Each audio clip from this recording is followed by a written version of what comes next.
कोई पीछे बैठा नहीं, ये तो गाड़ी नहीं, तो आपकी गाड़ी अलग आ रही है ना।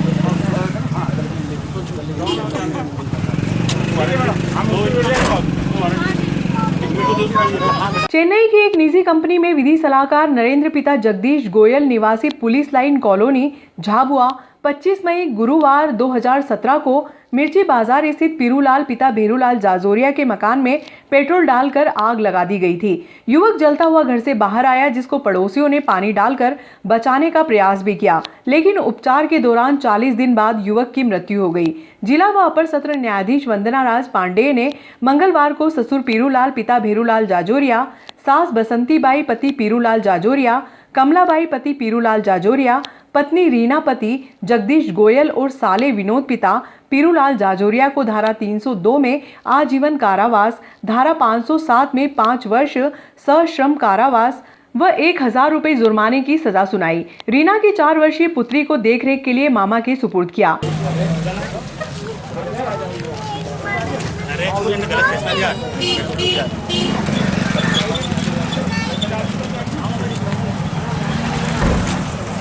नरेंद्र के पिता जगदीश गोयल झाबुआ में पुलिस विभाग में कार्यरत हैं, जबकि रीना स्वयं स्टेनो का काम करती थी। नरेंद्र चेन्नई की एक निजी कंपनी में विधि सलाहकार था। नरेंद्र की एक 4 वर्षीय पुत्री है, जिसे न्यायालय ने मामा संतोष जाजोरिया के सुपुर्द किया है। यहाँ हम आपको ये भी बता दें कि तत्कालीन इंचार्ज टीआई हेमंत सिंह जादौन ने 25 मई 2017 की शाम को घटना स्थल को सील कर दिया था। 26 मई को ऑफिशियल टीम के प्रीति गायकवाड़ ने मौके पर पहुंचकर साक्ष्य एकत्रित किए थे, जिसमें स्नान घर से जली हुई सामग्री, पेट्रोल की बोतल सहित अन्य सामग्रियां जब्त की गई थी।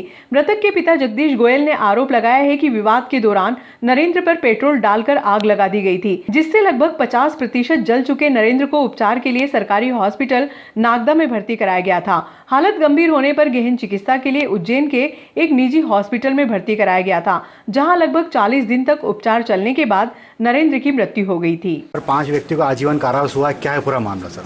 आज जिला एवं सत्र न्यायालय नागदा श्रीमती वंदना राज पांडे न्यायाधीश महोदय द्वारा पुलिस थाना नागदा के अपराध क्रमांक 362-17 में महत्वपूर्ण फैसला सुनाया है और मृतक नरेंद्र के सास ससुर, उसकी पत्नी, उसके साले और सभी को आजीवन कारावास की सजा सुनाई गई है। घटनाक्रम क्या है सर? घटना थी दिनांक 25/5/17 को नरेंद्र गोयल, जो कि झाबुआ निवासी था, उसको इसके ससुराल वालों ने घर पर बातचीत करने के लिए बुलाया था और बातचीत करने पर वहाँ विवाद होने पर उसके ससुर पीरूलाल ने उसको ऊपर पेट्रोल की बोतल डालकर माचिस से आग लगा दी थी। इसके बाद वो सड़क पर आया, अड़ोस पड़ोस के लोगों ने उसकी आग बुझाई, 100 डायल गाड़ी आई और उसको अस्पताल ले गए और ये सभी आरोपी भाग गए थे। Thank you sir. को सजा हुई है इसके अंदर? इस मामले में मृतक के ससुर पीरूलाल, उसकी 2 सास बसंतीबाई और कमलाबाई, उसका साला विनोद और पत्नी रीना को आजीवन कारावास की सजा सुनाई गई। एक बच्ची भी थी। नागदा ग्रामीण मंडल कार्य समिति की बैठक मंगलवार को मुक्तेश्वर मंदिर पर हुई। बैठक का शुभारंभ पूर्व विधायक दिलीप सिंह शेखावत ने श्यामा प्रसाद मुखर्जी व पंडित दीनदयाल उपाध्याय के चित्र पर माल्यार्पण कर व दीप प्रज्वलित कर किया। आगे के कार्यक्रम के लिए आज की उद्घाटन समिति मुख्य वक्ता हमारे लगभग 90-95% अपना कौन से सन में हुई थी? ये कितने कार्यकर्ताओं को पता है कि आज भारतीय जनता पार्टी की या भारतीय जनता पार्टी के सहयोगी दलों की सरकार हिंदुस्तान में है? राज्यों में कितने राज्यों में? जब ये चीजें वर्षों से अधिक भारतीय जनता पार्टी के 90% कार्यकर्ता हैं।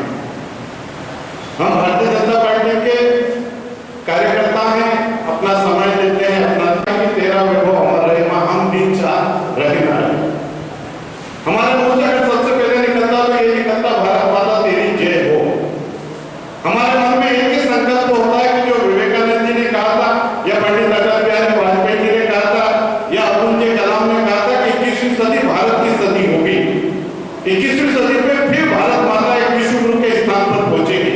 भारत माता का खोया हुआ स्वाभिमान हम भारतीय जनता पार्टी के कार्यकर्ता फिर लौटाएंगे। ये संकल्प भारतीय जनता पार्टी का प्रत्येक कार्यकर्ता का रहता है।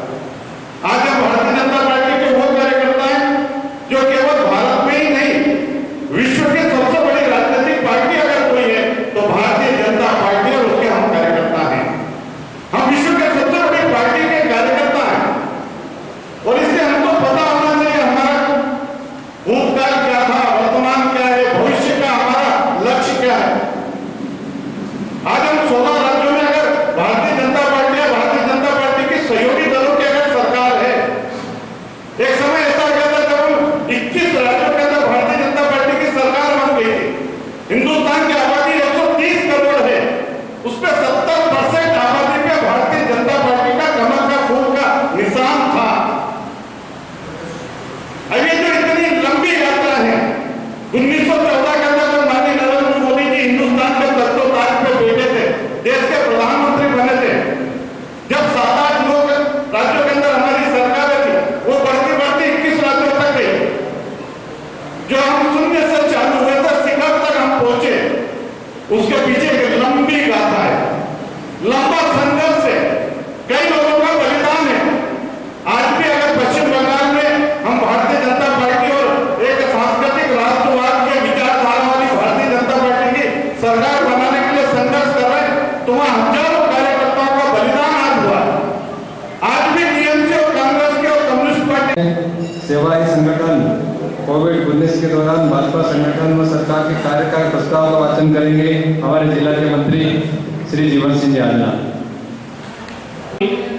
के दौरान भारतीय जनता पार्टी संगठन और सरकार के कार्य जब दुनिया के विकसित देश कोरोना काल में लड़खड़ा रहे थे, तब धैर्य व संयम के साथ वैज्ञानिक दृष्टिकोण, अर्थ परक समझ के साथ भारत की 135 करोड़ से ज्यादा जनता की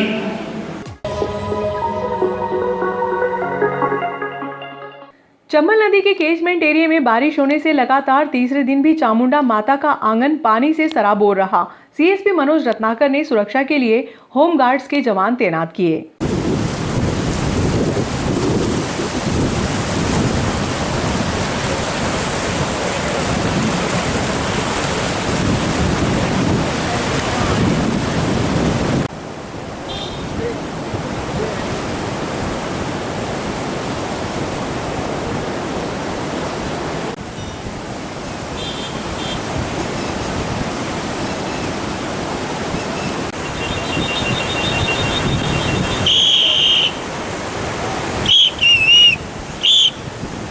खराब हो गई।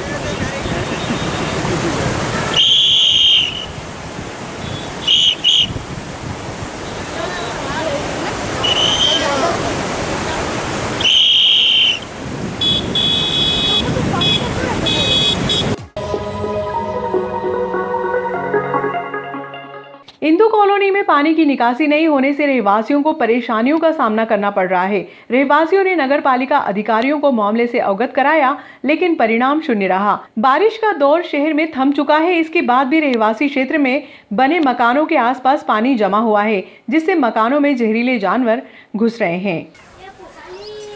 वो घर आधा कितना डूब गया, पूरा इतना डूबा होगा। और ज्यादा हो जाएगा, पानी आ जाएगा।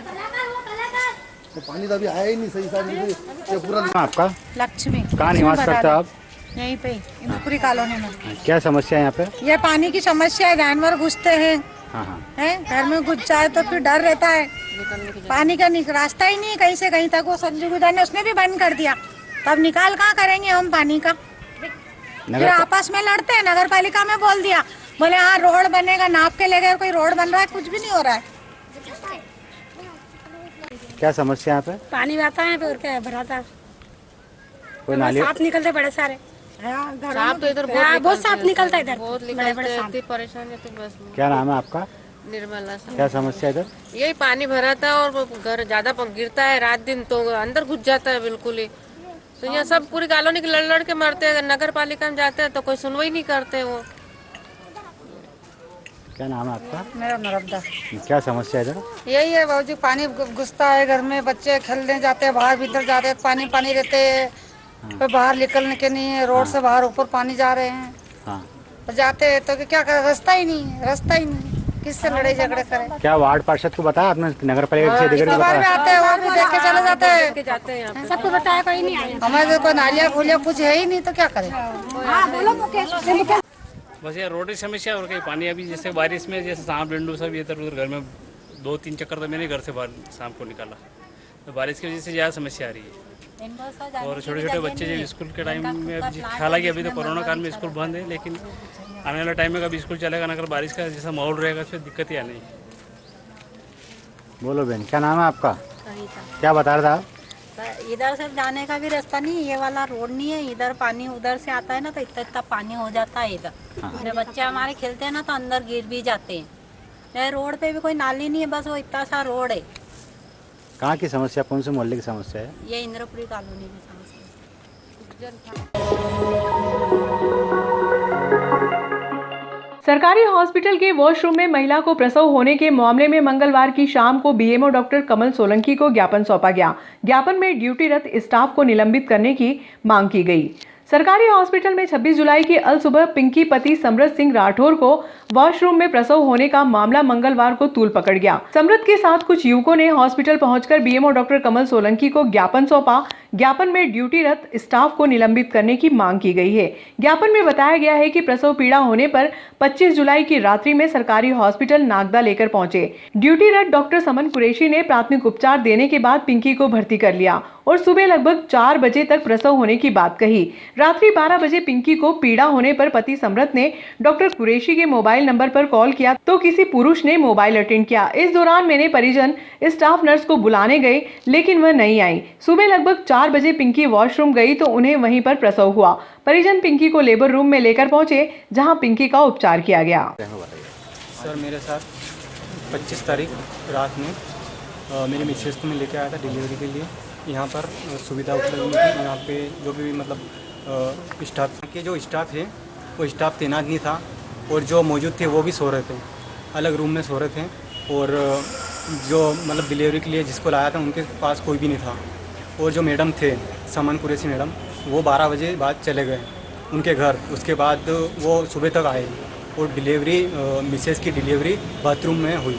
बाथरूम में ले जाने पर उनकी बाथरूम में डिलीवरी हुई। और मैं ये चाह रहा हूँ कि जो मेरे साथ हुआ ये दूसरे के साथ ना हो, और जिसने भी ऐसा करा है उसके साथ कड़ी कार्रवाई। बना ने श्रीमान एसडीएम साहब को एक ज्ञापन दिया है सेवा में। श्रीमान एसडीएम साहब महोदय, विनम्र निवेदन है कि मैं समृत सिंह राठौर, ग्राम मकला, पोस्ट हतई, तहसील नागदा निवासी, मेरे द्वारा कल दिनांक 25 जुलाई 2021 को सिविल अस्पताल नागदा में मेरी धर्मपत्नी पिंकी कुंवर का प्रसव कराने के लिए मैं लाया था। रात्रि 10 बजे में मेरी पत्नी को 108 नंबर गाड़ी में लेकर पहुंचा, जहां ड्यूटी पर तैनात डॉक्टर समन कुरैशी जी मौजूद थे। उनके द्वारा बताया गया कि अगर प्रसव 1 या 2 घंटे में नहीं हुआ तो उज्जैन रेफर किया जाएगा, जबकि ये बात महोदय जी पहले प्रसव में भी बताई गई थी। हॉस्पिटल में मौजूद 2 नर्स एवं 1 बाई वहाँ पर मौजूद थे। मैं व मेरी आंटी जी 2 बार उनको बुलाने गए, वह नहीं आए, वह सोए हुए थे। उनको बोलने पर भी वो वहाँ से टस से मस नहीं हुए।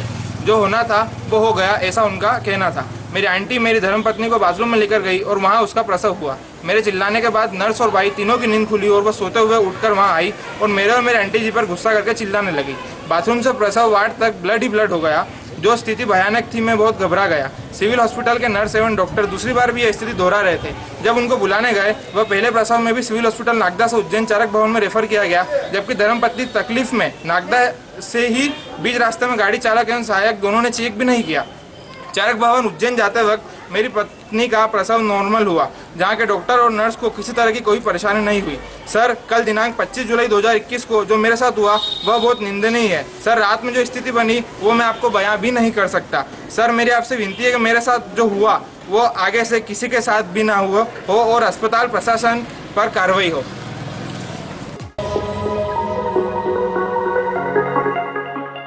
संयुक्त मोर्चा के तत्वाधान में पंचायत कर्मियों द्वारा हड़ताल के 5वें दिन विधायक को ज्ञापन सौंपा गया। मध्य प्रदेश पंचायत व ग्रामीण विकास विभाग के संयुक्त मोर्चा के बैनर तले समस्त वर्गों के द्वारा लगातार छठे दिन भी हड़ताल जारी रही। पंचायत सचिवों की हड़ताल से ग्रामीणों के काम पर असर भी हो रहा है। सभी ग्राम पंचायतों के काम ठप पड़े हुए हैं, जिसकी वजह से ग्रामीणों को दिक्कत आ रही है। पंचायत सचिव अधिकारी कर्मचारियों द्वारा काम बंद कलम बंद हड़ताल के अंतर्गत मंगलवार को विधायक मनोज चावला को हड़ताल के संबंध में ज्ञापन के माध्यम से अवगत कराया गया। पूरा मामला है मध्य प्रदेश पंचायत एवं ग्रामीण विकास विभाग के संयुक्त मोर्चा के तत्वावधान में 19 जुलाई से जो हड़ताल चली आ रही काम बंद कलम बंद हड़ताल, जिसमें पंचायतों के सभी काम ठप पड़े हैं, जिसमें सभी संगठन जो 18 ग्रुप में है, मनरेगा है, GRS है, ये सभी अपनी मांगों के समर्थन में हड़ताल पर हैं। इस संबंध में आज हमने माननीय विधायक महोदय को भी ज्ञापन दिया है ताकि जल्दी से जल्दी शासन हमारी मांगें पूरी करे। विगत कितने दिनों से आपकी हड़ताल जारी है और कब तक लागू रह सकती है? हड़ताल तो जब तक मध्य प्रदेश शासन मांगे नहीं मान लेती, अनार्थिक मांगे, हमारी कोई आर्थिक मांगे नहीं है जिससे शासन को सरकार को बोझ पड़े। अनार्थिक मांगों को जब तक पूरी नहीं करती शासन, तब तक हमारी हड़ताल जारी रहेगी। पूरे मध्य प्रदेश में लगातार 15 दिनों से जो हड़ताल पे हैं, जो संविदा कर्मचारी है, जो पंचायत कर्मी हो, पंचायत विभाग के जितने भी कर्मचारी है, संयुक्त मोर्चा द्वारा आज ज्ञापन दिया गया। उनकी कुछ बहुत सारी जो मांगे हैं, जो लगातार उन मांगों के लिए वो सरकार से बात करें, लेकिन उनकी मांगे पूरी नहीं हुई, उनको लेकर आज ज्ञापन इनके द्वारा दिया गया था।